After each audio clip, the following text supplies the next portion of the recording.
जिस शख्स ने कुरान को सीने में बसाया,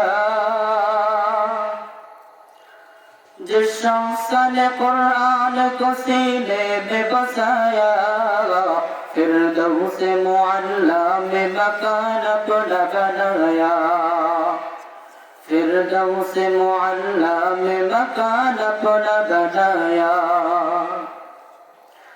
जिस शख्स की औलाद हुई हाफिज कुरान, जिस शख्स की औलाद हुई हाफिज कुरान, महशर में मिलेगा उसे एक ताज दरख्शा, महशर में मिलेगा उसे एक ताज दरख्शा।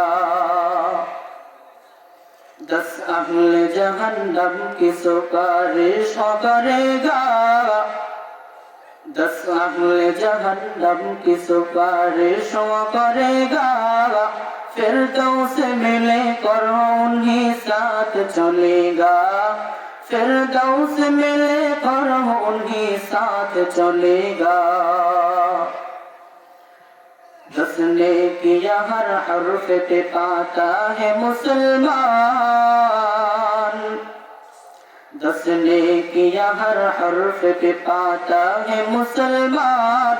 यो काबिल सदर इश्क़ है हर हामिल कुरान, यो काबिल सदर इश्क़ है हर हामिल कुरान। अल्हम्दुलिल्लाह, আল্লাহ পাক রব্বুল ইজ্জতের দরবারে লাখ কোটি শুকর ও সুজুদ যে মহান রব্বুল আলামিন আপনাকে আমাকে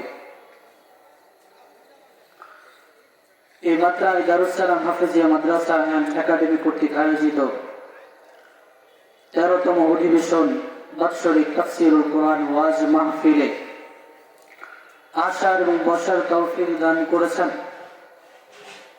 শুধু তাই নয়, আল্লাহ পাক রব্বুল আলামিন কিছু কথা বলা এবং শোনার জন্য তৌফিক দিয়েছেন। এজন্য সেই মহান রব্বুল আলামিনের দরবারে একবার শুকরিয়া আদায় করি, সকলে বলি আলহামদুলিল্লাহ। লক্ষ কোটি দরুদ ও সালাম বর্ষিত হোক মানবতার মুক্তির দূত দোজাহারের সরদার আখির জামানুল পয়গম্বর নবী কুল শিরোমণি খাতামুন নবিয়্যিন সাইয়্যিদুল মুরসালিন শাফিউল মুযনিবিন শেষ জামানুল পয়গম্বর, আমাদের জন্য আদর্শ নেতা, উম্মতে মুহাম্মাদের শেষ আদর্শ নেতা হযরত জনাবে মুহাম্মদুর রাসূলুল্লাহ সকলে বলি সাল্লাল্লাহু আলাইহি ওয়াসাল্লাম। আজকের মাহফিলে উপস্থিত সম্মানিত সভাপতি, আমার সামনে উপবিষ্ট রয়েছেন অত্র অঞ্চল থেকে, বিভিন্ন জেলা, বিভিন্ন গ্রাম, বিভিন্ন মহল্লা থেকে এক ঝাঁক কোরআনের পাগল, এক ঝাঁক কোরআনের পাখি, যারা কোরআনের তালিম শুনতে এসেছি। আল্লাহ তাআলা আমাদেরকে এই কোরআন থেকে কিছু পুঁজি নিয়ে বাড়িতে যাওয়ার মতো তৌফিক দান করেন, সকল বলি আমিন। সর্বপ্রথম আল্লাহ তাআলার কাছে আশ্রয় চাচ্ছি, প্রার্থনা করছি যে আপনাদের সামনে আমি বসেছি, আপনাদের কিছু বলার মতো সেরকম যোগ্যতা আমার নাই। আল্লাহ পাক রব্বুল আলামিন যে তৌফিক দান করেন, মহাগ্রন্থ আল কোরআন থেকে একটা আয়াত আপনাদেরকে শুনিয়েছি। রাসূলুল্লাহ সাল্লাল্লাহু আলাইহি ওয়াসাল্লামের অসংখ্য বাণী, পবিত্র হাদিসে পাক থেকে ছোট্ট একটা হাদিসের অংশ আপনাদেরকে শুনিয়েছি। আল্লাহ পাক রব্বুল আলামিন যে তৌফিক দান করেন, এই আয়াত এবং এই হাদিসের ভিত্তিতে 2-4টা কথা আপনাদেরকে শোনাবো ইনশাআল্লাহ। আল্লাহ পাক রব্বুল আলামিন আমাকে সুন্দরভাবে বলার মতো, আপনাদেরকে শুনে বুঝে আমলের নিয়তে শোনার তৌফিক দান করেন, সকলে বলি আমিন।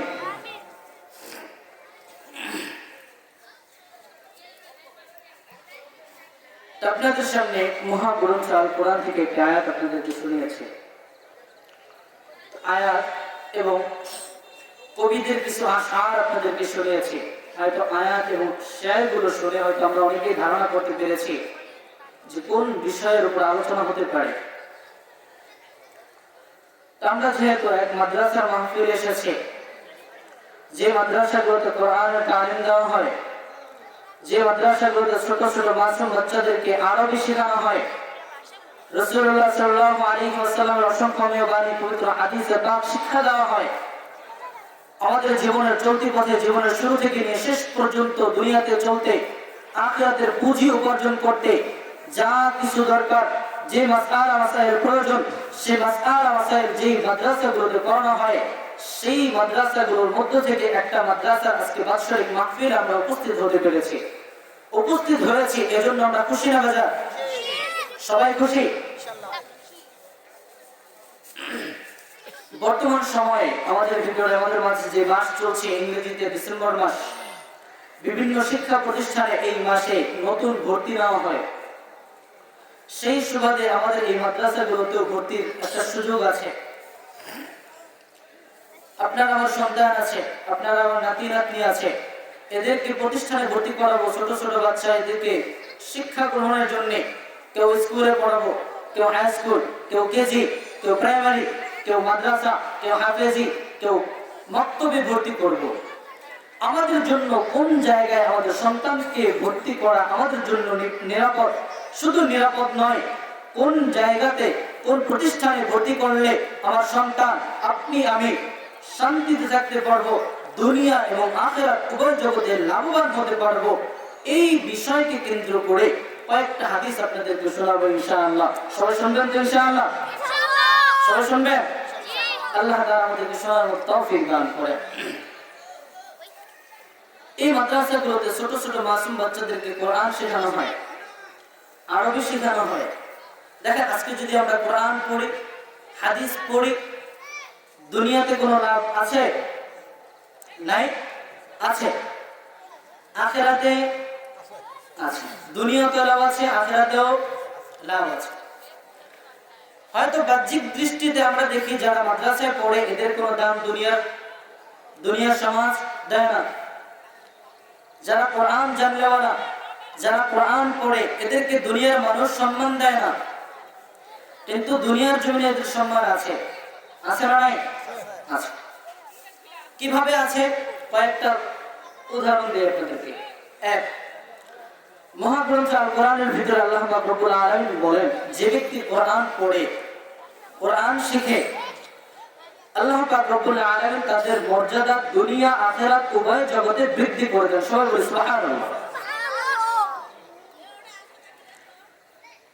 সূরা ফাতিহার 29 নম্বর আয়াতের ভিতরে আল্লাহ পাক রব্বুল আলামিন বলেন, ইন্নাল্লাযীনা ইয়াতলুনা কিতাবাল্লাহ, ইন্নাল্লাযীনা, নিশ্চয়ই যে ব্যক্তি, ইয়াতলুনা কিতাবাল্লাহ, আল্লাহ তাআলার কিতাব পড়ে, কোরআন শরীফ পড়ে।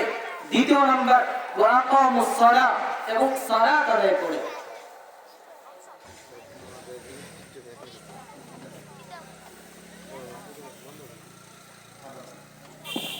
আলহামদুলিল্লাহ, আমরা শুকর আদায় করছি আল্লাহ তাআলার কাছে যে আমাদের মাহফিলের মধ্যমণি, আমাদের মুরব্বী অর্থাৎ আজকে মাহফিলের সভাপতি আমাদের মাঝে উপস্থিত।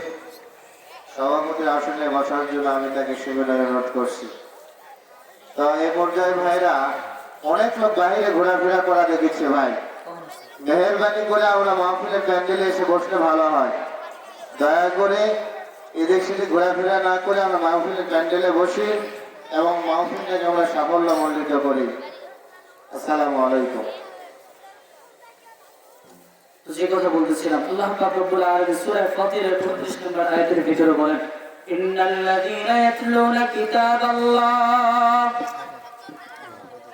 নিশ্চয় ওই ব্যক্তি যারা কোরআন তেলাওয়াত করে, ওয়া আকামুস সালাহ, এবং নামাজ আদায় করে, সালাত আদায় করে, নামাজ পড়ে, ওয়া আনফাকু মিম্মা রাযাকনাহুম সিররাও ওয়া আলানিয়া, এবং ওই সমস্ত বান্দা যারা আমি আল্লাহ তাআলার দেওয়া নাজ নিয়ামত থেকে আমি আল্লাহ তাআলার পথে ব্যয় করি, সিররাও ওয়া আলানিয়া, সেটা গোপনে চাই প্রকাশ্যে, সেই দানটা গোপনে করুক বা প্রকাশ্যে করুক, এই তিন শ্রেণীর ব্যক্তি ইয়ারজুনা তিজারাতান লা তাবুর, দুনিয়ার মধ্যে এমন এক ব্যবসা করতেছে যে ব্যবসায় কোনো লস নাই, যে ব্যবসায় কোনো ক্ষতি নাই।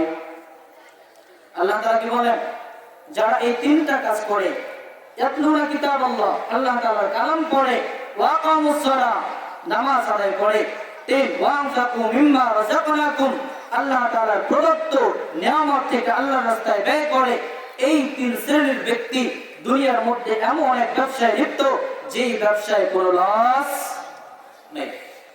আজকে দুনিয়ার মধ্যে আমরা অনেক ব্যবসা করি, ব্যবসায় লস হয় না? হয় না? হয়।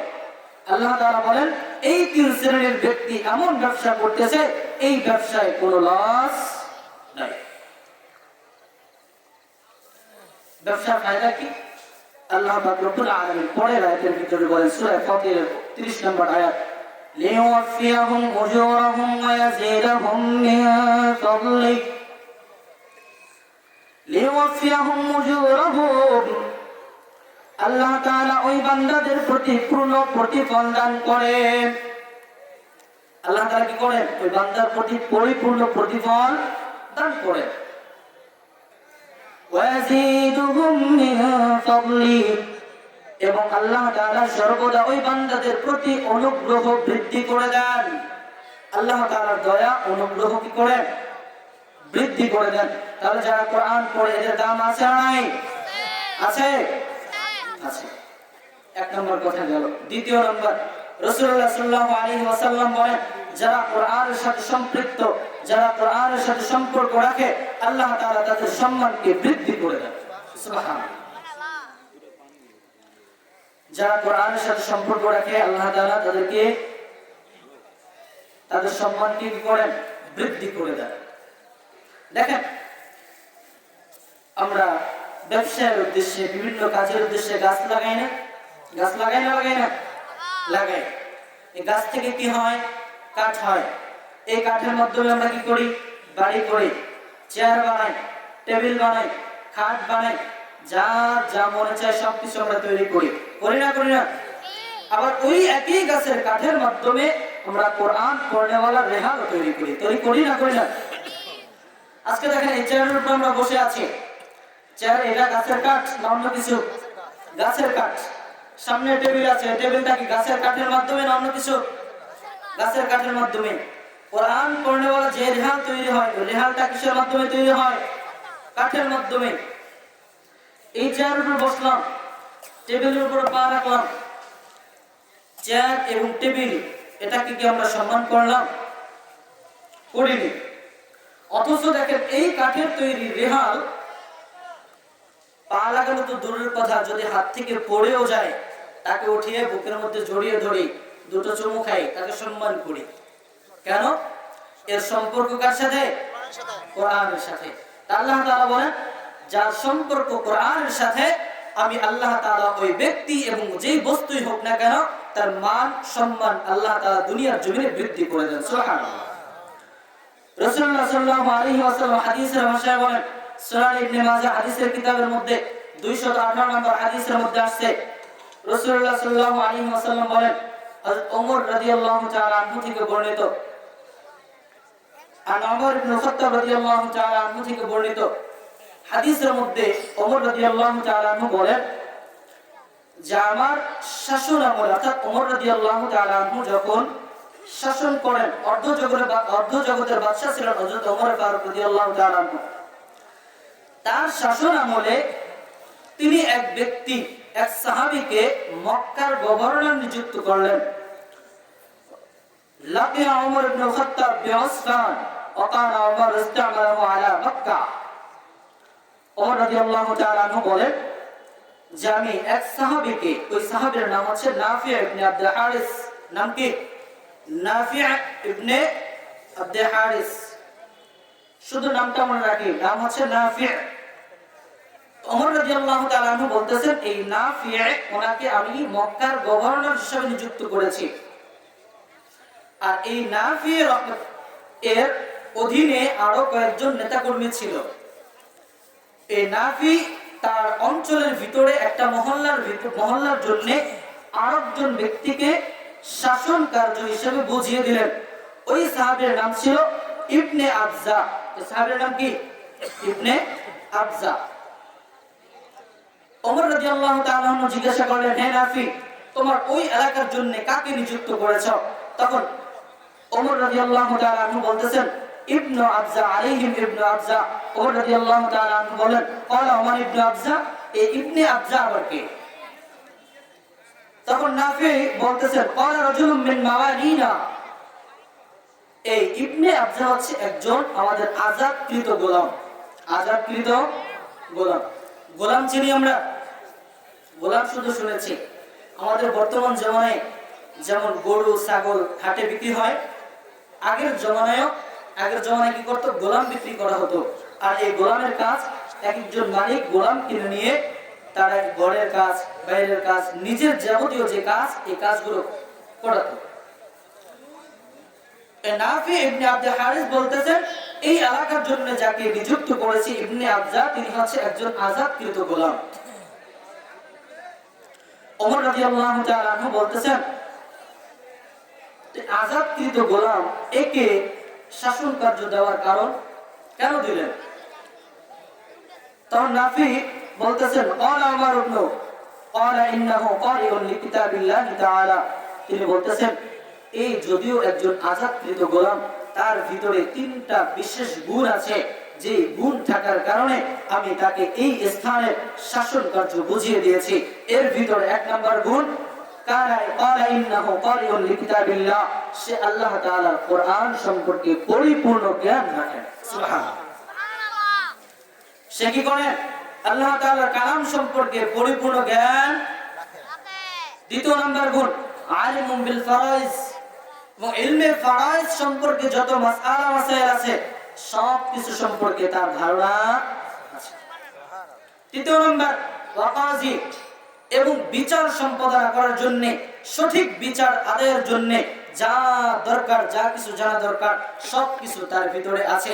এই তিনটা গুণ তার ভিতরে থাকার কারণে আমি এই এলাকার জন্য তাকে নিযুক্ত করেছি। আল্লাহু আকবার। এই কথা শোনার পরে ওমর রাদিয়াল্লাহু তাআলা আনহু বলতেছেন, ক্বালা আমারু আমা ইন্না নাবিয়্যুকুম সাল্লাল্লাহু আলাইহি ওয়াসাল্লাম ক্বালা ইন্নাল্লাহা ইয়ারফাউ বিহাদাল কিতাবি আকওয়ামা। রাসূলুল্লাহ সাল্লাল্লাহু আলাইহি ওয়াসাল্লাম বলেন, এই কোরআনের সাথে সম্পর্ক যারা রাখে, এই কোরআনের সাথে সম্পর্ক রাখার কারণে আল্লাহ তাআলা কয়েকটা গোত্রকে, কিছু কিছু মানুষকে সম্মানিত করে দেন দুনিয়ার জমিনে। সুবহানাল্লাহ। কোরআনের সাথে সম্পর্ক রাখার কারণে আল্লাহ তাআলা কি করেন? কিছু কিছু মানুষকে, কিছু কিছু গোত্রকে দুনিয়ার জমিনে সম্মানিত করে দেন। দেখেন, ওখানে হাজারো মুসলমান ছিল, কিন্তু এই কোরআনের সঠিক জ্ঞান থাকার কারণে একজন আযাদকৃত গোলামকে আল্লাহ তাআলা সম্মান দান করেছেন না করেননি? করেছেন। এই কোরআনের আলেমদেরকে সম্মান দেওয়ার সুযোগ এখন বর্তমান সময় আমাদের এসেছে। বুঝেননি? এই কোরআনের পাখিদেরকে, কোরআন জানলেওয়ালাদেরকে সম্মান এতদিন আমরা দিতে পারিনি, এখন দেওয়ার মতো সুযোগ আমাদের সমাজে এসেছে না আসেনি? এসেছে। আমরা কোরআন যারা শিখে, কোরআন যারা জানে, এদেরকে সম্মান দিব না দেব না? আমরা এবার চাই, এবার সামনে যে নির্বাচন আসতেছে, এই নির্বাচনে যারা কোরআন সম্পর্কে জানলেওয়ালা, যারা কোরআন হাদিস সম্পর্কে জ্ঞান রাখেন, এদেরকে আমরা নির্বাচিত করে আমাদের সমাজের শাসন কার্য বুঝিয়ে দেব ইনশাআল্লাহ। রাসূলুল্লাহ সাল্লাল্লাহু আলাইহি ওয়াসাল্লাম বলেন, ওয়া ইয়াযাউ বিহি আখিরিন, এবং কিছু কিছু লোকদেরকে আল্লাহ তাআলা দুনিয়ার জমিনে লাঞ্ছিত, অপদস্থ করেন। তারা কারা? যারা কোরআনের সাথে সম্পৃক্ত থাকে না, যারা কোরআনের সাথে সম্পর্ক রাখে না, আল্লাহ তাআলা এদেরকে আল্লাহ কি করেন? সম্মান থেকে বঞ্চিত করেন। দেখেন, আমরা অনেক আলেমদেরকে চিনি, হয়তো তাদের কোটি কোটি টাকার মালিক না, তাদের বাড়ি গাড়ি নেই, টাকা পয়সা নেই, ধন সম্পদ নেই, কিন্তু কোরআন আছে, হাদিস আছে, এর কারণে আমরা অনেক আলেমদেরকে চিনি না? কিন্তু আমাদের এই মাত্রার ভিতরে অনেক ধনী ব্যক্তি আছে যাদেরকে আমরা চিনি না। দেখেন, এই যে বাংলাদেশের ভিতরে ক্রিকেট খেলা আছে না নাই? ফুটবল, ব্যাডমিন্টন, সব ধরনের খেলাধুলা আছে। বাংলাদেশের সিনেমা তৈরি হয়, নাটক তৈরি হয়, আবার এই বাংলার জমিনে কোরআনের হাফেজও তৈরি হয়। এই বিশ্বের ভিতরে বাংলাদেশে বাংলাদেশকে উজ্জ্বল করেছে কারা বলতে পারবেন? এই কোরআনের হাফেজরা, কোরআনের হাফেজরা। এই যে গত কয়েক বছর আগে ছোট এক বাচ্চা কোরআন তেলাওয়াত করে পুরো বিশ্ব মাঝে বাংলাদেশকে উজ্জ্বল করেছে, হাফেজ সালেহ আহমদ তাকরিম। নাম জানি, নাম শুনছি, নাম শুনছি। এর বাবার তেমন ধন সম্পদ নাই, সিরাজগঞ্জে বাড়ি ছিল, নদীতে বাড়িঘর ভেঙে নিয়ে গেছে, কিন্তু তার নাম শুনলে পুরো পৃথিবী সবাই চিনে, পৃথিবী সবাই চিনে। তাকে সম্মান দান করেছে কে? কেন দিয়েছেন? কোরআনের কারণে। তা কোরআনের দাম আছে না নাই? আছে। আমরা একটু কথা বলি, কোরআনের দাম আছে না নাই? আছে। তাহলে আপনার আমার সন্তান যারা আছে এদেরকে কোরআন শিখাবো না? শিখাবো না? শেখানো লাগবে না? লাগবে না? 3 নম্বর কথা, রাসূলুল্লাহ সাল্লাল্লাহু আলাইহি ওয়াসাল্লাম বলেন, যদি কোনো ব্যক্তি কোরআনের একটা হরফ তেলাওয়াত করে, একটা হরফ পড়ে, তার আমল নামায় 10টা নেকি আল্লাহ তাআলা দান করেন। সুবহানাল্লাহ। হাদিস তিরমিজি শরীফের ভিতরে 2910 নম্বর হাদিস, রাসূলুল্লাহ সাল্লাল্লাহু আলাইহি ওয়াসাল্লাম বলেন, قال سمعت عبد الله بن مسعود رضي الله تعالى عنه قال قال رسول الله صلى الله عليه وسلم من قرأ حرفا من كتاب الله فله به حسنة والحسنة بعشر أمثالها। রাসূলুল্লাহ সাল্লাল্লাহু আলাইহি ওয়াসাল্লাম বলেন, যে ব্যক্তি কোরআন থেকে একটা হরফ তেলাওয়াত করবে, একটা হরফ পড়বে, রাসূলুল্লাহ সাল্লাল্লাহু আলাইহি ওয়াসাল্লাম বলেন, আল্লাহ তাআলা ওই বান্দার আমলনামায় 10টা নেকি দান করেন। সুবহানাল্লাহ। লা আকুলু আলিফ লাম মিম, সকলে পড়েন আলিফ লাম মিম। এই যে আমরা পড়লাম আলিফ লাম মিম, রাসূল বলেন লা আকুলু আলিফ লাম মিম হারফুন, লা আকুলু, আমি একথা বলি না যে আলিফ লাম মিম এটা একটা হরফ, এটা আমি রাসূল বলি না। ওয়ালাকিন, কি বলি? আলিফুন হারফুন ওয়া লামুন হারফুন ওয়া মিমুন হারফুন। আলিফ একটা হরফ, লাম একটা হরফ, মিম একটা হরফ। আলিফ লাম মিম একটা শব্দ বললাম, এই শব্দের ভিতরে 3টা হরফ আল্লাহ তাআলা দিয়েছেন। আর এই 3টা হরফ যে বান্দা পড়বে, আল্লাহ তাআলা ওই বান্দার আমলনামায় 30টা নেকি দান করবেন। সুবহানাল্লাহ।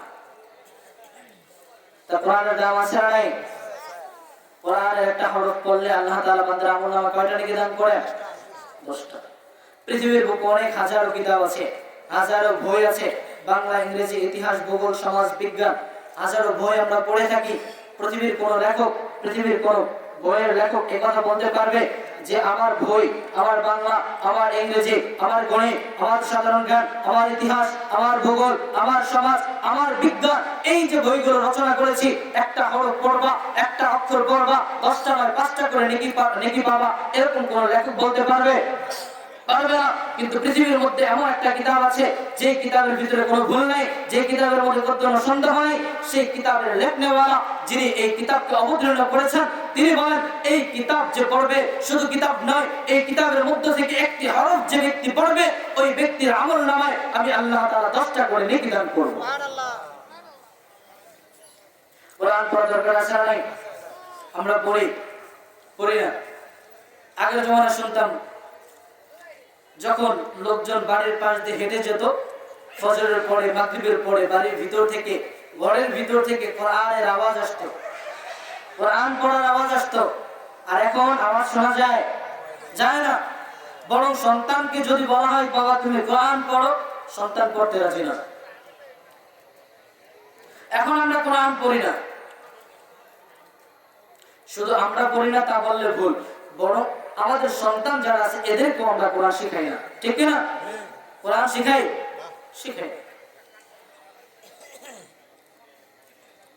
তো কোরআন শিখা দরকার আছে না নাই? আছে।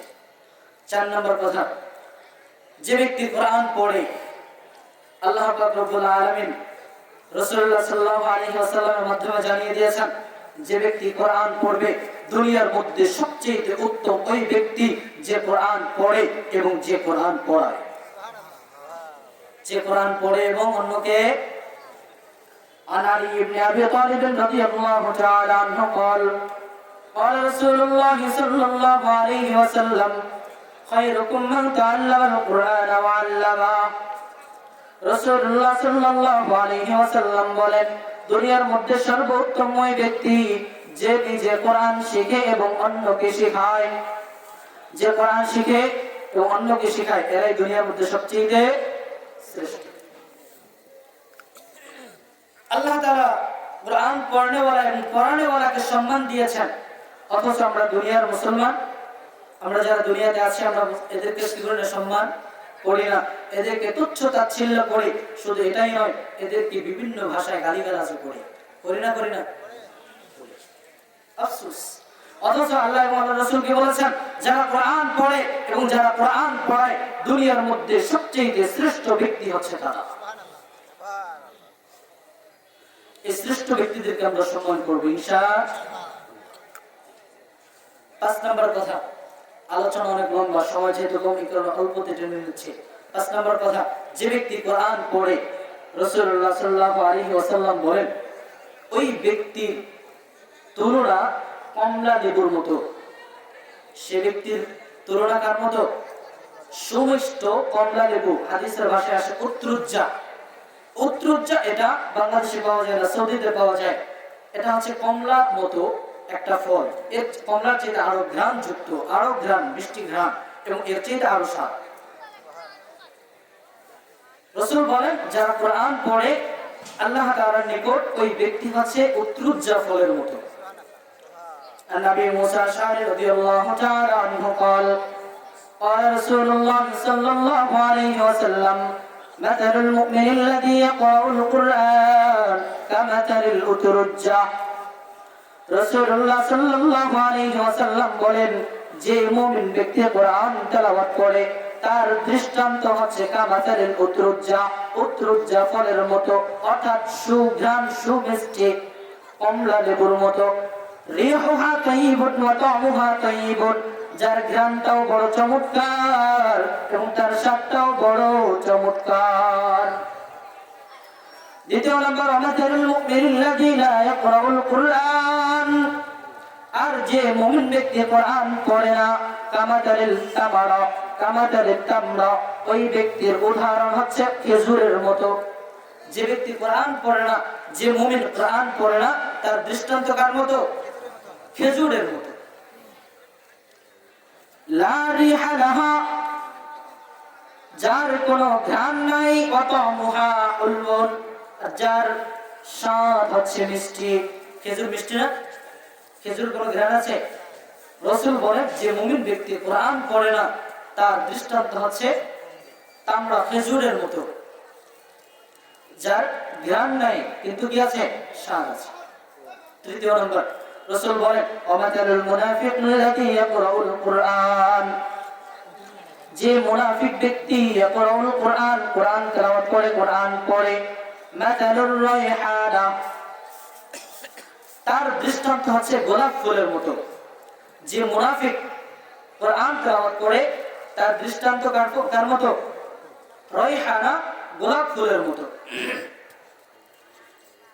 রিহুহা তাইয়িবুন, যার ঘ্রাণ আছে, ওয়াতা'মুহা মুররুন, তার স্বাদ তিক্ত, কোনো স্বাদ নেই। যে গোলাপ ফুল, এটা ঘ্রাণ আছে না নাই? খুব সুন্দর ঘ্রাণ, কিন্তু এটা খাওয়া যায়? খাওয়া যায় না, খুব তিতা। রাসূল বলেন, যে মুনাফিক ব্যক্তি কোরআন তেলাওয়াত করে তার দৃষ্টান্ত হচ্ছে গোলাপ ফুলের মতো, যার ঘ্রাণ আছে কিন্তু কি নাই? স্বাদ নেই। 4, ওয়ামাতালুল মুনাফিকিল্লাযী লা ইয়াকরাউল কুরআন, আর এমন মুনাফিক যে কোরআন তেলাওয়াত করে না, কোরআন পড়ে না, কামাতালিল হানজালা, তার দৃষ্টান্ত হচ্ছে মাকাল ফলের মতো। কিসের মতো? মাকাল ফল, হানজালা, মাকাল ফলের মতো। যে মুনাফিক কোরআন তেলাওয়াত করে না, তার দৃষ্টান্ত কার মতো? মাকাল ফলের মতো। লাইসা লাহা রিহুন ওয়া তা'মুহা মুররুন, যার কোনো ঘ্রাণও নাই, যার কোনো স্বাদও নাই। মাকাল ফলে ঘ্রাণ আছে?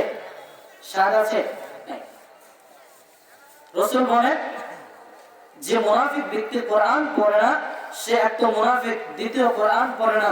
এজন্য আল্লাহ তাআলার নিকট তার দৃষ্টান্ত হচ্ছে মাকাল ফলের মতো, যার ঘ্রাণও নেই, যার স্বাদও নেই।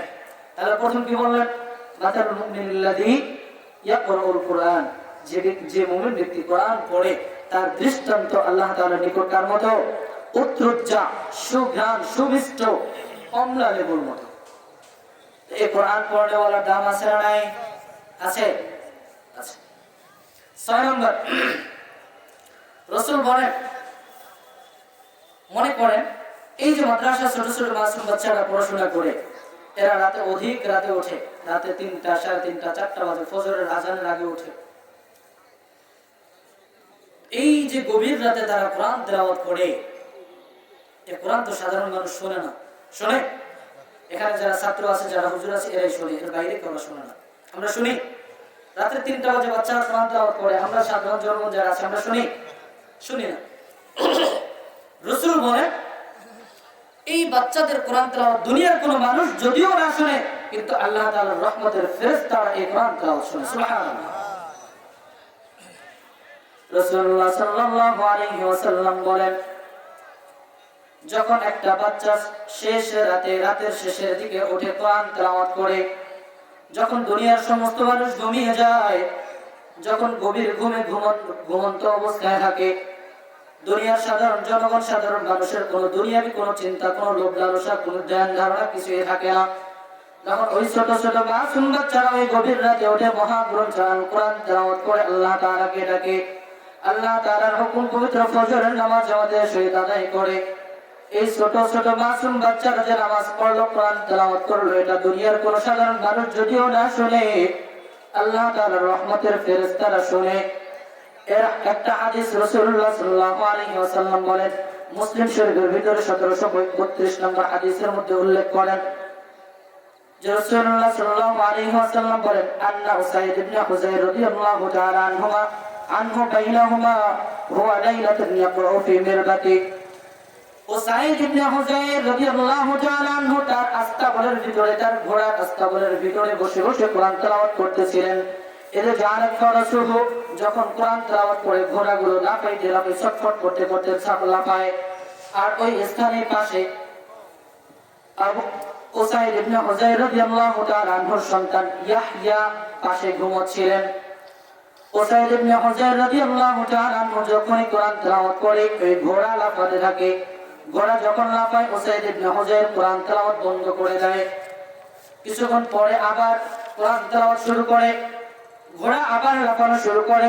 এক পর্যায়ে দেখা গেল উসাইদ ইবনে হুযাইর নিজে মনে মনে ভাবলেন, এখন যদি তেলাওয়াত করে আর ঘোড়া যদি এভাবে লাফাতে থাকে, ঘোড়ার পা পিছলে হয়তো আমার সন্তান মারাও যেতে পারে, ঘোড়া হয়তো লাফ দিয়ে আমার সন্তানের গায়েও পড়তে পারে। এই চিন্তা ভাবনা করে উসাইদ ইবনে হুযাইর রাদিয়াল্লাহু তাআলা আনহু কোরআন তেলাওয়াত বন্ধ করে দিলেন। সকালবেলা উঠে রাসূলের দরবারে গেলেন, রাসূলকে ঘটনা করে বললেন, ইয়া রাসূলুল্লাহ, আমি আমার ঘোড়ার আস্তাবলের ভিতরে বসে বসে কোরআন তেলাওয়াত করতেছিলাম। যখনই কোরআন তেলাওয়াত করে ঘোড়াগুলো লাফাইতে থাকে, আমার আশঙ্কা হইল এই ঘোড়াগুলো লাফাইতে লাফাইতে না জানি আমার সন্তান ইয়াহইয়া এর গায়ের উপরে পড়ে, আমার ইয়াহইয়া যেন মারা না যায়। এই চিন্তা ভাবনা করে আমি কোরআন তেলাওয়াত বন্ধ করে দিয়েছি। রাসূলুল্লাহ সাল্লাল্লাহু আলাইহি ওয়াসাল্লাম বলেন, ইকরা ইবনে হুযাইর, হে ইবনে হুযাইর, তুমি আরো কোরআন তেলাওয়াত করতা। হুযাইর রাদিয়াল্লাহু তাআলা আনহু বলেন, ক্বালা ফাকরাতু সুম্মা জাআলাত আইদান, অতঃপর আমি আরো তেলাওয়াত করলাম। রাসূল বলেন, ইকরা ইবনে হুযাইর, হে ইবনে হুযাইর আবার তেলাওয়াত করতে। ইবনে হুযাইর বলেন, ইয়া রাসূলুল্লাহ, আমি আরো তেলাওয়াত করেছি। রাসূল বলেন, আরো তেলাওয়াত করতে। ইবনে হুযাইর বলেন, ইয়া রাসূলুল্লাহ, আমি আরো তেলাওয়াত করেছি। রাসূলুল্লাহ সাল্লাল্লাহু আলাইহি ওয়াসাল্লাম বলেন, ইকরা ইবনে হুযাইর, হে হুযাইর তুমি আরো তেলাওয়াত করতা। ইবনে হুযাইর বলেন, ইয়া রাসূলুল্লাহ, এরপর আর আমি তেলাওয়াত করিনি, আমি তেলাওয়াত বন্ধ করে দিয়েছি। রাসূলুল্লাহ সাল্লাল্লাহু এবং হুযাইর রাদিয়াল্লাহু তাআলা আনহু বলতেছিলেন, ইয়া রাসূলুল্লাহ, যখন আমি কোরআন তেলাওয়াত করতাম আসমানের দিকে তাকিয়েছি, আসমানের দিকে তাকিয়ে দেখতেছিলাম কয়েকটা আলো ঝলমল করে জ্বলতেছিল। রাসূলুল্লাহ সাল্লাল্লাহু আলাইহি ওয়াসাল্লাম বলেন, হে হুযাইর, তুমি যখন কোরআন তেলাওয়াত করতেছিলে, তুমি যখন আসমানের দিকে তাকিয়ে দেখলে আসমানের ভিতরে কিছু বাতি, কিছু নক্ষত্র ঝলমল করতেছিল, এটা অন্য কোনো জিনিস নয়, তিলকাল বালা মালায়েকা, তারা হলো প্রত্যেকটা ফেরেশতা। আর এই ফেরেশতারা তোমার কোরআন তেলাওয়াত শুনতেছিল। কানাত তাসতামিউনা, এই ফেরেশতারা তোমার কোরআন তেলাওয়াত শুনতেছিল। ওয়ালাউ করাতা, এবং যদি তুমি আরো তেলাওয়াত করতা, লাসবাহাত ইয়াহান্নাস, আর এই তেলাওয়াত যদি তুমি সকাল পর্যন্ত জারি রাখতে, আর সকালবেলা যখন মানুষ নামাজের জন্য আসতো, মা তাশতারিতু মিনহুম, হয়তো এই মানুষগুলো এই ফেরেশতাদেরকে সচক্ষে দেখতে পারতো। এই মানুষগুলো কি করতো? ফেরেশতাদেরকে সচক্ষে দেখতে পারত। তারা আত্মগোপন করতেন না। তার হাদিসের দ্বারা প্রমাণ কি পাইলাম? রাতের শেষ ভাগে যখন বাচ্চারা কোরআন তেলাওয়াত করে, এটা দুনিয়ার কোন মানুষ যদিও না শুনে, কারা শুনে? আসমানের ফেরেশতারা এই কোরআন তেলাওয়াত শুনে।